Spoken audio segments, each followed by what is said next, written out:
Hello दोस्तों, आप सभी का मेरे YouTube चैनल में स्वागत है। आज हम पढ़ेंगे अध्याय 4 तत्वों का आवर्ती वर्गीकरण, periodic classification of elements. Okay, तो इस टॉपिक में आगे बढ़ने से पहले चलिए सबसे पहले हम लोग तत्वों का आवर्ती वर्गीकरण के बारे में समझते हैं कि what is periodic classification of elements, अर्थात तत्वों का आवर्ती वर्गीकरण होता क्या है।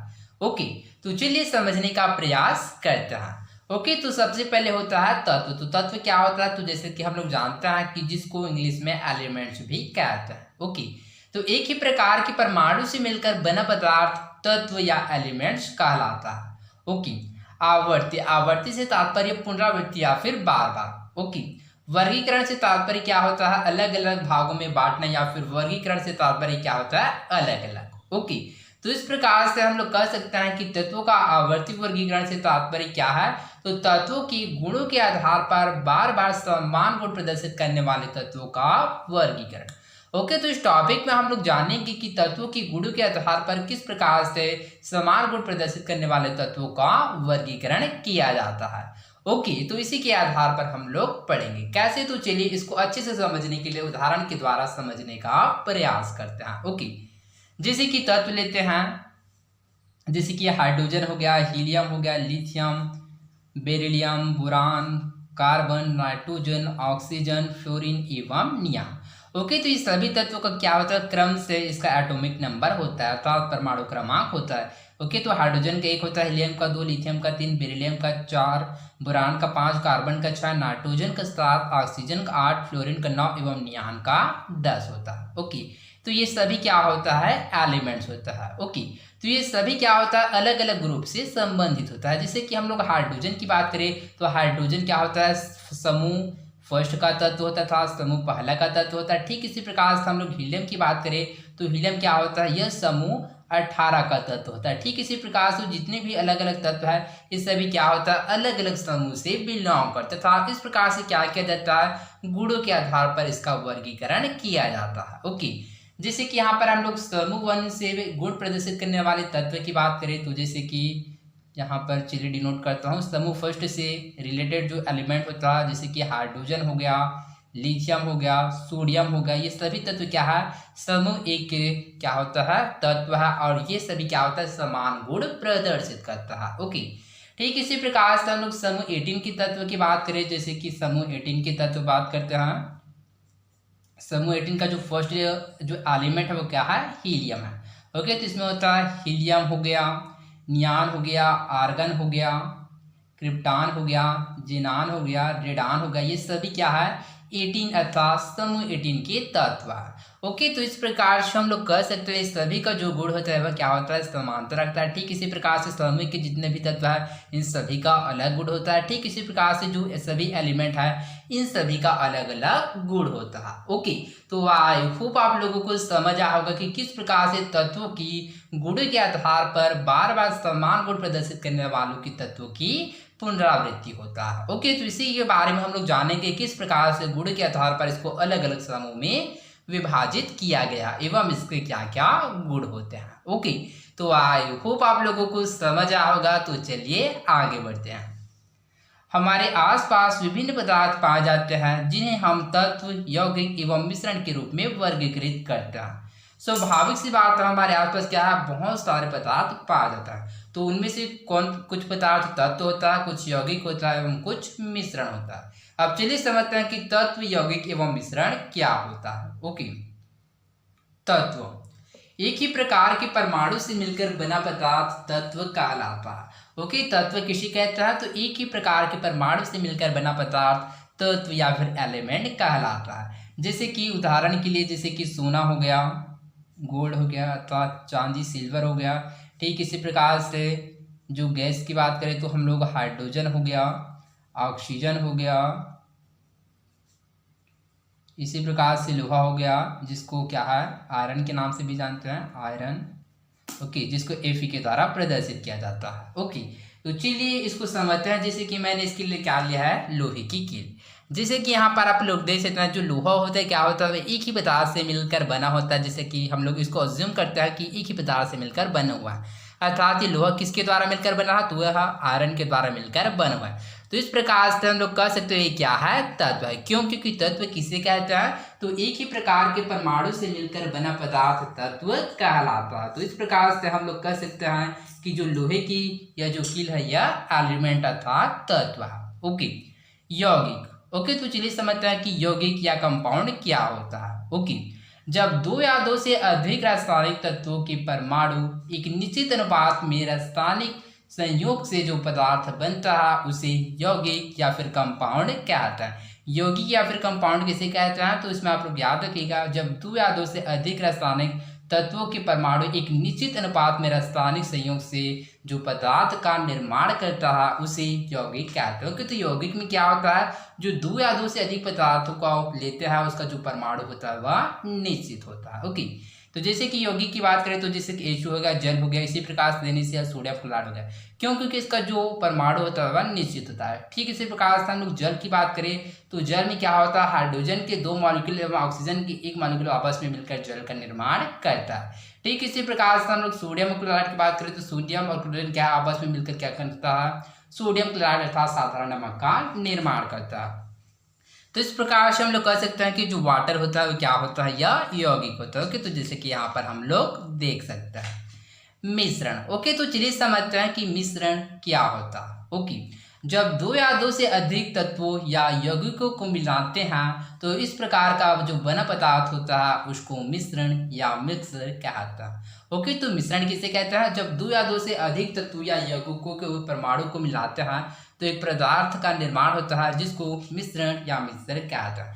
जैसे कि वायु हो गया अर्थात हवा। ओके, तो इसमें क्या है, बहुत सारे पदार्थ क्या है उपस्थित है। ओके, तो परंतु उसका निश्चित अनुपात है क्या, नहीं। तो इस प्रकार से क्या कहता है, उसको मिश्रण कहता है। ठीक इसी प्रकार से हम लोग रेत की बात करें तो रेत में भी क्या होता है, बहुत सारे कंपोनेंट उपस्थित होता है, जैसे कि यहाँ पर हम लोग देख सकते हैं। ओके, तो इसमें क्या होता है, कुछ ऐसे पदार्थ होता है जो चुंबकीय गुण को आकर्षित करता है, कुछ ऐसे पदार्थ होता है जो लोहे की गुण रखता है। ठीक इसी प्रकार से कुछ और अन्य कंपोनेंट होता है जो कि क्या अलग अलग गुण प्रदर्शित करता है, परंतु इसका जो मात्रा है यह निश्चित है क्या, नहीं। तो इसी वजह से उसको क्या बोलते हैं, मिश्रण कहते हैं। ओके, तो आई होप आप लोगों को समझ आ होगा कि तत्व, यौगिक एवं मिश्रण क्या होता है। तो चलिए आगे बढ़ते हैं। आज इन्हें जिस प्रकार वर्गीकृत किया गया है, क्या वर्गीकरण का स्वरूप पहले भी ऐसा ही था। ओके, तो आधुनिक समय में क्या जो एलिमेंट है उसको जिस प्रकार से वर्गीकरण अर्थात क्लासिफिकेशन किया गया, क्या पुराने समय में भी ऐसा ही था। तो चलिए इसके बारे में हम लोग आगे जानेंगे। यदि हम तत्वों को ही देखें तो किसी पदार्थ को तत्व के रूप में समझ पाने में लंबा समय लगा है, जिसका इतिहास काफी रोचक है। ओके, तो यदि हम लोग तत्वों की बात करें तो क्या है, आधुनिक समय में क्या है, बहुत सारे तत्व उपस्थित है, परंतु जो प्राचीन समय में क्या है, इसको खोजने में क्या है, बहुत ही लंबा समय लगा है। ओके, तत्व, तब और अब। ओके, तो चलिए समझते हैं कि तत्व, तब और अब अर्थात प्राचीन समय में और अब। दार्शनिक अरस्तु ईसा पूर्व 384 to 322 384 से 322 के अनुसार ब्रह्मांड 5 तत्वों अग्नि, जल, वायु, पृथ्वी तथा आकाश से मिलकर बना। ओके, तो दार्शनिक अरस्तु के अनुसार क्या है, जो ब्रह्मांड क्या है 5 तत्व से मिलकर बना है। कौन कौन से तो है, अग्नि, जल, वायु, पृथ्वी तथा आकाश। ओके, तो आप लोगों ने एक श्लोक भी सुना होगा, क्षिति जल पावक गगन समीर, अर्थात जो ब्रह्मांड है क्या होता है 5 तत्व से मिलकर बना होता है। ठीक इसी प्रकार से आप लोगों ने सुना होगा कि जो हमारे जो बॉडी होता है, जो शरीर होता है, वह भी 5 तत्व अर्थात 5 तत्व से मिलकर बना होता है। कौन कौन से तो होता है, अग्नि, जल, वायु, पृथ्वी तथा आकाश। ओके, तो आई होप आप लोगों को समझ आ गया। ओके, तो पृथ्वी से तात्पर्य यहाँ से क्या, भूमि अर्थात जो मिट्टी होता है इसलिए क्या है, आकाश से अर्थात आकाश हो गया, वायु से वायु, जल से जल एवं अग्नि से अग्नि। ओके, बाद में ब्रिटिश वैज्ञानिक रॉबर्ट बायल 1627 to 1691 1627 से 1691 ने पदार्थों के संबंध में कई प्रयोग किए। ओके, तो बाद में जो ब्रिटिश वैज्ञानिक थे कौन, रॉबर्ट बायल, उसने भी क्या पदार्थ के संबंधित बहुत सारे अध्ययन किए। इन प्रयोगों के आधार पर उनका तर्क था कि अरस्तु द्वारा उल्लेखित 5 तत्वों को तत्व की श्रेणी में नहीं रखा जा सकता। ओके, तो उनका यह मानना था कि जो अरस्तु ने बोला कि जो ब्रह्मांड में 5 तत्वों से मिलकर बना, कौन कौन से, तो वह अग्नि, जल, वायु, पृथ्वी तथा आकाश। तो उन्होंने क्या किया, रॉबर्ट बायल ने तर्क दिया कि अरस्तु के द्वारा जो उल्लिखित 5 तत्व है उसको तत्व की श्रेणी में नहीं रखा जा सकता।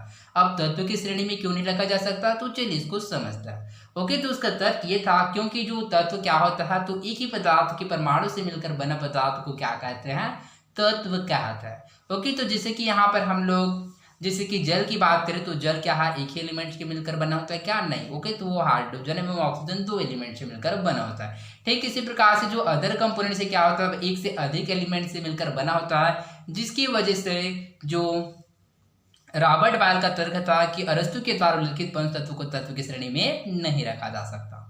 ओके, 18वीं शताब्दी में फ्रांसीसी रसायनज्ञ लावाज़्ये के अनुसार तत्व वह पदार्थ है जिसे और सरल पदार्थ में विघटित नहीं किया जा सकता।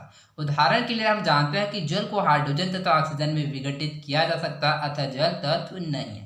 ओके, तो इसी प्रकार से लावाज़्ये के अनुसार क्या किया कि उन्होंने तत्व का डेफिनेशन दिया कि तत्व ऐसा पदार्थ होता है जिसको और सरल पदार्थ में विघटित नहीं किया जा सकता। उदाहरण के लिए हम जानते हैं कि जल किससे मिलकर बनता है, तो जैसे कि हम जानते हैं कि जल क्या होता है, वह हाइड्रोजन एवं ऑक्सीजन से मिलकर बना होता है। ओके, तो चलिए इस समीकरण संतुलित नहीं, इसको संतुलित करते हैं। तो क्या करते हैं हम लोग, ऑक्सीजन की क्या 2 मॉलिक्यूल लेते हैं और हाइड्रोजन के 4 मॉलिक्यूल। ओके, तो इस प्रकार से लिखते हैं 2H2O। ओके, तो इस प्रकार से उन्होंने तर्क दिया कि जो जल भी क्या है, तत्व नहीं है। क्यों, क्योंकि जल 2 कंपोनेंट से मिलकर बनता है, वह हाइड्रोजन एवं ऑक्सीजन, जिसको और विघटित नहीं किया जा सकता। ओके, जैसे कि हम लोगों ने आयरन की बात करे थे, Fe सोना हो गया, चांदी हो गया, हाइड्रोजन, ऑक्सीजन, या फिर और कोई भी कंपोनेंट्स हो गया, सिल्वर। ओके, तो जैसे कि इस सभी पदार्थों को और विघटित कर सकते हैं क्या, अर्थात और भागों में बांट सकते हैं क्या, नहीं। तो इस वजह से क्या उसको तत्व कहा जाता है। ओके, लावाज़्ये ने रासायनिक तत्वों के प्रायोगिक आंकड़ों के आधार पर जो सूची बनाया उसमें 33 तत्व थे। ओके, तो लावाज़्ये ने क्या है, रासायनिक तत्वों के अपने प्रायोगिक के आंकड़ों के आधार पर क्या है, एक सूची बना जिसमें 33 तत्व थे। वर्तमान में 118 तत्व ज्ञात है। ओके, तो परंतु आधुनिक समय में कितने तत्व, 118 तत्व ज्ञात है। इतने सारे तत्व और उनके गुणधर्मों का अलग अलग अध्ययन कर पाना बहुत कठिन है। ओके, तो स्वाभाविक सी बात है, इतना सारा जो तत्व है था 118 तत्व, उसको अलग अलग क्या अध्ययन कर पाना बहुत ही कठिन है। इस कठिनाई को दूर करने के लिए वैज्ञानिकों ने कई प्रयास किए ताकि तत्वों का अध्ययन आसानी से किया जा सके। ओके, तो इस प्रकार से कठिनाई को दूर करने के लिए क्या वैज्ञानिकों ने बहुत सारे प्रयास किए ताकि जो तत्व के बारे में अध्ययन आसानी से किया जा सके। ओके, तो इस प्रकार से हम लोग कह सकते हैं कि जो प्राचीन समय में भी क्या है, वैज्ञानिकों ने क्या है, एलिमेंट्स तथा तत्व को उनके गुणों के आधार पर अलग अलग वर्गीकरण करने का प्रयास किया। ओके, तो इस प्रकार से हम लोग कह सकते हैं आज इन्हें जिस प्रकार वर्गीकृत किया गया है, वर्गीकरण का स्वरूप पहले भी था। ओके, तो चलिए आगे बढ़ते हैं। तत्वों को क्रम में व्यवस्थित करने की आवश्यकता क्यों। ओके, तो चलिए समझते हैं कि तत्वों को क्रम में व्यवस्थित करने की आवश्यकता क्यों है। हम अपने घर में विभिन्न वस्तुओं को उनके गुणधर्मों तथा उपयोगिता के आधार पर अलग अलग रखते हैं, जैसे पहनने के कपड़ों को अलग तथा बिछाने और ओढ़ने के कपड़ों को अलग। ओके, तो हम लोग ऑब्जर्व कर सकते हैं कि हम लोग अपने घर में क्या करते हैं, जो वस्तु होता है उसके गुण के आधार पर अलग अलग स्थान पर रखता है। जैसे कि पहनने के कपड़ों को अलग रखते हैं तथा बिछाने तथा ओढ़ने के कपड़ों को अलग। ठीक इसी प्रकार से हम लोग बात करें तो जैसे कि व्हीकल हो गया, जैसे कि मोटरसाइकिल हो गया या फिर बाइक हो गया, तो इसको हम लोग बेडरूम में रखते हैं क्या, नहीं। ओके, तो उसके लिए क्या होता है, अलग स्थान होता है। ओके, तो इस प्रकार से क्या करता है, उसके गुण एवं उपयोगिता के आधार पर हम लोग क्या है, उस वस्तु को अलग अलग स्थान पर व्यवस्थित करते हैं। यहाँ तक कि पहनने के कपड़ों में भी ठंड में पहनने वाले कपड़ों को गर्मी में पहनने वाले कपड़ों से अलग रखा जाता है। ठीक इसी प्रकार से कपड़ों के अंतर्गत क्या होता है, जो ठंड में पहनने वाले कपड़ों को अलग एवं गर्मी में पहनने वाले कपड़े को अलग रखा जाता है। क्या आपने कभी सोचा किराना दुकानदार से कोई भी सामान मांगने पर वह उसे आसानी से कैसे दे पाता है। ओके, तो हम लोग इसको इजीली ऑब्जर्व कर सकते हैं। जब हम लोग किसी भी ग्रोसरी स्टोर में अर्थात किराना दुकान में विजिट करते हैं तो हम लोग किसी भी सामान को मांगते हैं तो क्या करता है, वो आसानी से हमको दे पाता है। तो इसका रीज़न क्या है कि वो हमको आसानी से दे पाता है, क्योंकि उसको पता है कि कौन सा सामान किस स्थान पर व्यवस्थित है। ओके, तो इस वजह से क्या करता है, वो हमको आसानी से दे पाता है। वस्तुओं को व्यवस्थित रखने पर समय तथा ऊर्जा की बचत होती है। ओके, तो इस प्रकार से वस्तुओं को व्यवस्थित करता है तो समय तथा ऊर्जा दोनों की बचत होती है। इस प्रकार वैज्ञानिकों ने भी तत्वों को उनके गुणधर्मों के आधार पर व्यवस्थित करने की कई प्रयास किए। तो ठीक इसी प्रकार से वैज्ञानिकों ने तत्वों के उसके गुणों के आधार पर व्यवस्थित करने के बहुत सारे प्रयास किए। ओके, कक्षा 9वीं में हमने तत्वों की परमाणु संख्या, एटॉमिक नंबर, परमाणु भार, एटॉमिक वेट तथा इलेक्ट्रॉनिक विन्यास, इलेक्ट्रॉनिक कॉन्फ़िगरेशन का अध्ययन किया है।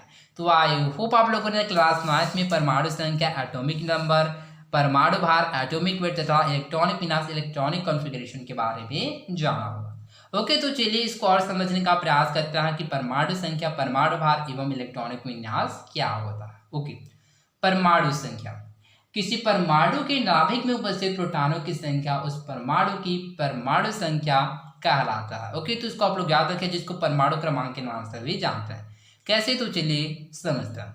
ओके, तो मान लेते हैं क्या कोई एलिमेंट है। ओके, तो ये उसका क्या है, परमाणु है। ओके, अब इस परमाणु के अंदर में क्या होता है, नाभिक होता है।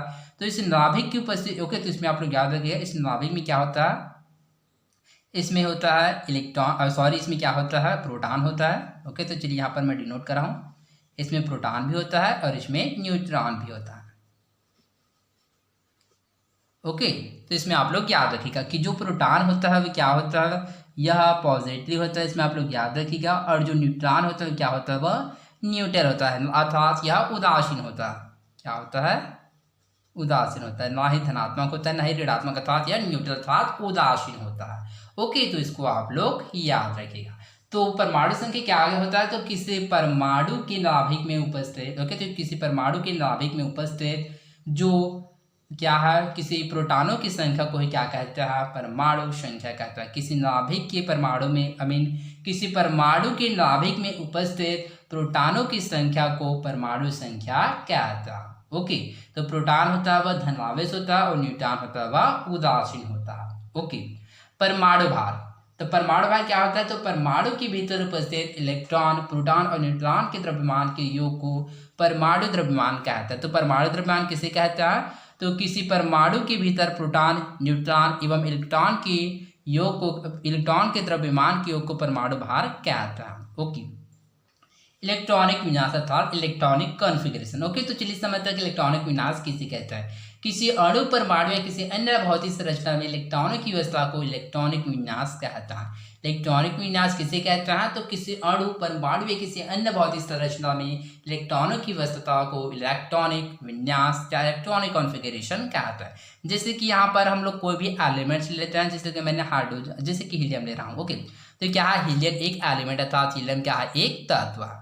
ओके, अब चलिए इसको क्या करते हैं, हम लोग इसको इलेक्ट्रॉनिक कॉन्फ़िगरेशन था, इसका इलेक्ट्रॉनिक विन्यास निकालते हैं, तब इसको व्यवस्थित। ओके, तो इसके लिए क्या करना पड़ेगा, चलिए इसको क्या बनाते हैं, इस न्यूट्रल है और इसका फर्स्ट क्वेश्चन, इसमें 1 इलेक्ट्रॉन और 2 इलेक्ट्रॉन। ओके, तो इस प्रकार से हम लोग कर सकते हैं, हीलियम है। ओके, तो हीलियम का परमाणु क्रमांक कितना होता है, 2। ओके, तो इस प्रकार से हम लोग क्या करते हैं, इसमें क्या करते हैं, व्यवस्थित करते हैं। तो इस प्रकार से हम लोग कर सकते हैं, किसी अणु, परमाणु या किसी अन्य भौतिक संरचना में इलेक्ट्रॉनों की व्यवस्था क्या है, इलेक्ट्रॉनों की व्यवस्था है को ही इलेक्ट्रॉनिक विन्यास या इलेक्ट्रॉनिक कॉन्फ़िगरेशन कहते हैं। ओके, इसके साथ ही आप लोग याद रखेगा कि जो इलेक्ट्रॉन, प्रोटॉन एवं न्यूट्रॉन का खोज किसने किया। ओके, तो यहाँ पर मैंने प्रोटॉन बताया, यहाँ पर न्यूट्रॉन बताया, और ये क्या होता है, इलेक्ट्रॉन होता है, इलेक्ट्रॉन। ओके, तो इलेक्ट्रॉन को क्या है, नेगेटिव साइन के द्वारा प्रदर्शित किया जाता है, जिसको इसको E- के द्वारा भी प्रदर्शित किया जाता है। ओके, तो चलिए समझते हैं कि इलेक्ट्रॉन, प्रोटॉन, न्यूट्रॉन का खोज किसने किया। ओके, तो इसके लिए एक सिंपल सा ट्रिक है। ओके, तो इसको आप लोग याद रखिएगा, वो ट्रिक है ईंट पर चढ़। क्या है, ईंट पर चढ़। ओके, तो इससे आप लोग याद रखना, इलेक्ट्रॉन का खोज किसने किया, टर्टल से याद रखना, थॉमसन अर्थात जे थॉमसन ने, जे थॉमसन। ठीक इसी प्रकार से पर से आता है प्रोटॉन, र से आता है रदरफोर्ड, अर्थात प्रोटॉन की खोज किसने किया है, रदरफोर्ड ने। ठीक इसी प्रकार से आता है च। ओके, तो यहाँ पर जो उसके पश्चात क्या बचता है, न्यूट्रॉन। ओके, तो न्यूट्रॉन की खोज किसने किया है, च से याद रखना, चार्विक। ओके, तो इस प्रकार से आप लोग सिंपल वे में याद रख सकते हैं कि इलेक्ट्रॉन, प्रोटॉन एवं न्यूट्रॉन का खोज किसने किया। तो ई से याद रखना, आई मीन ईट पर चार्ट, ई से इलेक्ट्रॉन, ट से थॉमसन था जे थॉमसन, प से प्रोटॉन, प्रोटॉन का खोज र से रदरफोर्ड ने, और च से याद रखना चैडविक का था, न्यूट्रॉन का खोज चैडविक ने किया। ओके, तो आई होप आप लोगों को समझ आया होगा। सारणी 1 में कुछ तत्व की परमाणु भार तथा परमाणु संख्या दी गई है, उन्हें क बढ़ते हुए परमाणु भार के क्रम में व्यवस्थित कीजिए, क बढ़ती हुई परमाणु संख्या के क्रम में व्यवस्थित कीजिए। ओके, तो सारणी में क्या कुछ तत्व अर्थात एलिमेंट रहेगा, उसको क्या करते हैं हम लोग, परमाणु भार एवं परमाणु की संख्या के क्रम में व्यवस्थित करते हैं। ओके, तो चलिए आगे बढ़ते हैं। सारणी 1, तत्व, परमाणु भार, परमाणु संख्या। ठीक इसी प्रकार से यहाँ पर प्रदर्शित है तत्व, परमाणु भार एवं परमाणु संख्या। ओके, तो यहाँ पर तत्व दिया गया है जैसे कि sulphur, lithium, aluminium, oxygen, argon, beryllium, hydrogen, silicon, fluorine एवं हीलियम। ठीक इसी प्रकार से यहाँ पर दिया गया है boron, phosphorus, calcium, neon, carbon, chlorine, sodium, nitrogen, magnesium एवं पोटेशियम। ओके, तो क्वेश्चन क्या है, इसको हम लोग परमाणु भार एवं परमाणु संख्या के क्रम में व्यवस्थित करते हैं। ओके, तो इसको क्या करते हैं, बढ़ते हुए क्रम में व्यवस्थित करना। तो जिसका जो संख्या वह सबसे कम होगा उसको पहले लिखेंगे। ओके, तो चलिए इसको हम लोग परमाणु भार एवं परमाणु संख्या के बढ़ते हुए क्रम में व्यवस्थित करते हैं। तो सबसे पहले होगा 1। ओके, तो परमाणु भार क्या है, 1 किसका है, तो वह हाइड्रोजन का है। ठीक इसी प्रकार से यहाँ पर है 4, उसके पश्चात है 6.9, उसके पश्चात है 9 के पश्चात है 16 के पश्चात है 19 के पश्चात क्या है 27, इसके पश्चात है 28.08, इसके पश्चात है 32.1, इसी प्रकार से 39.9। ओके, तो इस प्रकार से हम लोग इसको परमाणु भार के बढ़ते हुए क्रम में व्यवस्थित किए। ओके, तो चलिए ठीक इसी प्रकार से परमाणु संख्या के क्रम में व्यवस्थित करते हैं। तो ये होगा 1, उसके पश्चात होगा 2, उसके पश्चात 3, उसके पश्चात आएगा 4, उसके पश्चात क्या आएगा 8, उसके पश्चात 9, उसके पश्चात 13, उसके पश्चात आएगा 14, उसके पश्चात आएगा 16 और लास्ट में आएगा 18। ओके, तो इस प्रकार से हम लोग क्या परमाणु भार एवं परमाणु संख्या के क्रम में व्यवस्थित करते हैं। ओके, क्या क तथा ख के अनुसार व्यवस्थित तत्वों का क्रम एक समान है। तो हाँ, जैसे कि हम लोग देख सकते हैं क्या है, क तथा ख के अनुसार क्या है, अर्थात परमाणु भार एवं परमाणु संख्या के अनुसार व्यवस्थित तत्वों का क्रम एक समान है। ओके, तो चलिए यहाँ पर एलिमेंट का नाम भी लिखते हैं। जैसे कि परमाणु संख्या 1 किसका होता है, तो वो होता है हाइड्रोजन का। जैसे कि यहाँ पर देख सकते हैं उसका परमाणु भार कितना 1 है। ठीक इसी प्रकार से हीलियम का जो परमाणु संख्या होता है 2 और इसका जो परमाणु भार होता है वह 4। ओके, तो इस प्रकार से सभी क्या है व्यवस्थित है। तो चलिए इसको व्यवस्थित करते हैं। हाइड्रोजन होगा, उसके पश्चात क्या आएगा हीलियम, उसके पश्चात थर्ड होगा लिथियम, फोर्थ में क्या आएगा, तो फोर्थ में आएगा बेरिलियम, उसके पश्चात आएगा ऑक्सीजन, उसके पश्चात में है फ्लोरीन। इसलिए के प्रकार से आएगा जो 13 होता है, किसका होता है 13, तो वो होता है एल्यूमिनियम। कहाँ है एल्यूमिनियम, Al यहाँ पर है। ठीक इसी प्रकार से 14 किसका होता है, तो वो होता है सिलिकॉन। इसके पश्चात आएगा 16 किसका होता है, तो यहाँ पर हम लोग डिनोट कर सकते हैं। ओके, तो चलिए यहाँ पर देखते हैं सल्फर, और अंत में 18 किसका होता है, तो यहाँ पर हम लोग देख सकते हैं आर्गन। अर्थात इस प्रकार से क्या करते हैं हम लोग इसको अरेंजमेंट करते हैं। ओके, तो आई होप आप लोगों को समझ आया होगा। तो ठीक इसी प्रकार से आप लोग जो सेकंड वाला जो पार्ट है इसको आप लोग इसी प्रकार से परमाणु भार एवं परमाणु संख्या के क्रम में व्यवस्थित कर सकते हैं। ओके, तो चलिए आगे बढ़ते हैं। इन तत्वों के इलेक्ट्रॉनिक विन्यास बनाइए। ओके, तो उसके पश्चात है इन तत्वों के इलेक्ट्रॉनिक विन्यास बनाता है। ओके, तो चलिए इलेक्ट्रॉनिक विन्यास बनाने से पहले इलेक्ट्रॉनिक विन्यास के बारे में समझ लेते हैं। जैसे कि मैंने आप लोगों को इसके डेफिनेशन में बताया था कि इलेक्ट्रॉनिक विन्यास क्या होता है। किसी अणु, परमाणु या किसी अन्य भौतिक संरचना में इलेक्ट्रॉनों की व्यवस्था को इलेक्ट्रॉनिक विन्यास या इलेक्ट्रॉनिक कॉन्फ़िगरेशन कहते हैं। ओके, तो चलिए इसको क्या करता है इलेक्ट्रॉनिक विन्यास के बारे में समझते हैं। ओके, तो ये इलेक्ट्रॉनिक विन्यास क्या है, नाभिक हो गया, किसी परमाणु का नाभिक हो गया, ये इसका फर्स्ट सेल हो गया अर्थात फर्स्ट कोश, ये उसका दूसरा कोश हो गया, ये इसका तीसरा कोश हो गया। ठीक इसी प्रकार से इसका चौथा कोश हो गया।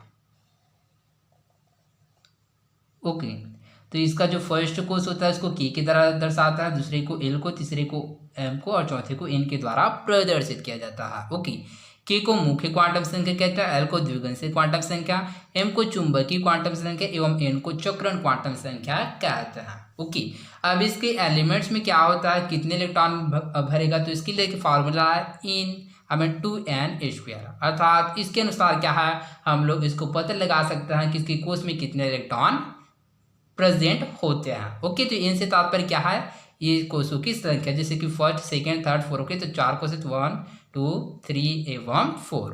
ओके, तो इस प्रकार से हम लोग इसके फॉर्मूला में पुट करते हैं, जैसे कि पहले वाले सेल के लिए निकालते हैं तो ये हो जाएगा 2 1 का स्क्वायर इक्वल कितना होगा, 2 होगा 2।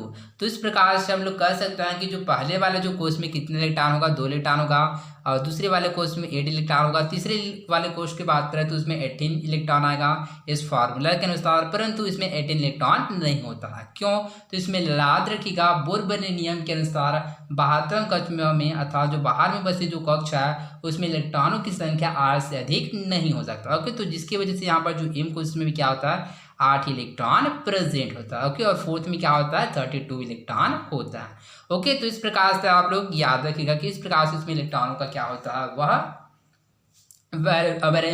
अरेंजमेंट होता है। ओके, तो आई होप आप लोगों को समझ आएगा। ओके, तो यहाँ पर क्वेश्चन है क्या, इन तत्वों के इलेक्ट्रॉनिक विन्यास बनाइए। ओके, तो चलिए इस तत्व के इलेक्ट्रॉनिक विन्यास को बनाते हैं। ओके, तो जैसे कि फर्स्ट एलिमेंट रहा हाइड्रोजन। ओके, तो सबसे पहले इसको क्या लेते हैं, नाभिक लेते हैं। Okay,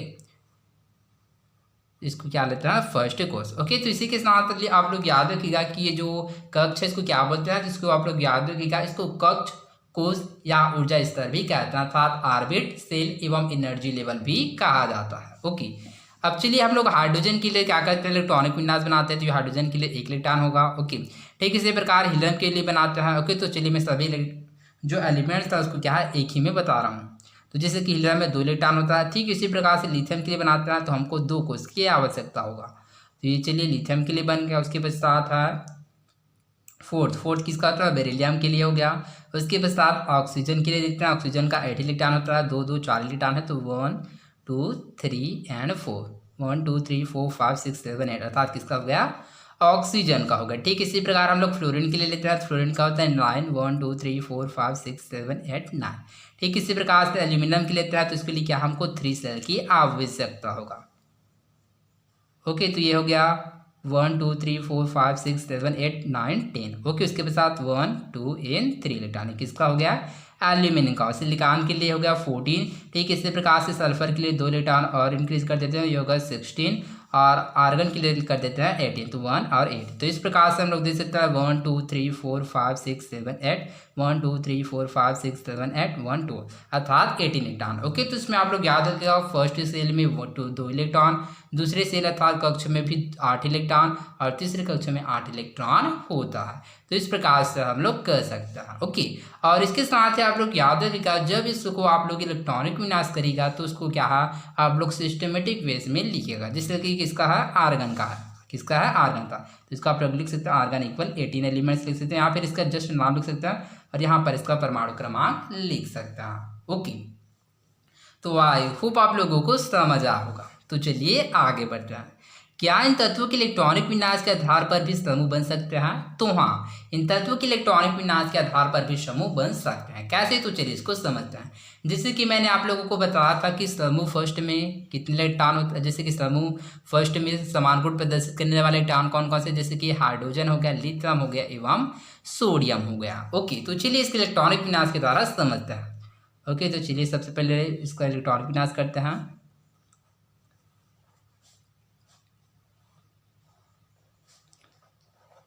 1 2 and 3 cell. ओके, इसमें 3 सेल आएगा। तो चलिए हाइड्रोजन का कितना होता है, परमाणु क्रमांक 1 होता है, लिथियम का 3 होता है, सोडियम का 11 होता है। ओके, तो इसके 72 कोष में 1 इलेक्ट्रॉन आएगा, लिथियम के जो फर्स्ट कोष में 2 इलेक्ट्रॉन, अगर बचा कितना, 1 इलेक्ट्रॉन। ठीक इसी प्रकार हम लोग सोडियम की बात करें तो फर्स्ट सेल में 2 इलेक्ट्रॉन आएगा, सेकेंड में कितना आएगा, 8 इलेक्ट्रॉन, 1 2 3 4 5 6 7 8 8 2 10, और बचा कितना, 1, अर्थात 1 इलेक्ट्रॉन। तो इस प्रकार से हम लोग देख सकते हैं ये सभी एलिमेंट जैसे कि हाइड्रोजन, लिथियम एवं सोडियम के जो बाहतम कोश है अर्थात जो बाहर में स्थित जो कोश है उसमें कितने इलेक्ट्रॉन है, केवल एक इलेक्ट्रॉन ही प्रेजेंट है। अर्थात इस प्रकार से हम लोग कह सकते हैं इन तत्वों के इलेक्ट्रॉनिक विन्यास के आधार पर भी समूह बन सकता है। ओके, अब आप समझ गए होंगे कि तत्वों को व्यवस्थित क्यों करते हैं तथा व्यवस्थित करने के कई तरीके हो सकते हैं। ओके, तो इस प्रकार से हम लोगों ने समझा कि किस प्रकार से तत्वों को व्यवस्थित किया जाता है, क्यों किया जाता है, ताकि उस तत्वों को क्या है गुणों के आधार पर हम लोग आसानी से जान सके, ताकि हमारे समय एवं ऊर्जा दोनों की बचत हो सके। ओके, आइए पूर्व में रसायनज्ञों द्वारा किए गए प्रयासों को समझें। ओके, तो चलिए हम लोग इसको समझने का प्रयास करेंगे कि जो प्राचीन समय में क्या है बहुत सारे रसायनज्ञों ने तत्वों अर्थात एलिमेंट के बारे में जानने का प्रयास किया। ओके, तत्वों के वर्गीकरण के प्रयास डाल्टन के परमाणु सिद्धांत 1808 1808 से पूर्व ही प्रारंभ हो गए थे। ओके, तो तत्वों के वर्गीकरण के प्रयास कब प्रारंभ हो गए थे, तो डाल्टन के परमाणु सिद्धांत 1808 से पूर्व अर्थात पहले ही शुरू हो गए थे। उनके परमाणु सिद्धांत ने वैज्ञानिकों को एक नई दिशा दी कि तत्व की परमाणु भार तथा गुणों में संबंध होता है। तो डाल्टन के परमाणु सिद्धांत ने एक नई दिशा दी कि तत्व की परमाणु भार तथा उसके गुणों में संबंध होता है। ओके, तो आई होप आप लोगों को समझ आया होगा। तो आज के लिए बस इतना ही, मिलते हैं अगले वीडियो में। धन्यवाद।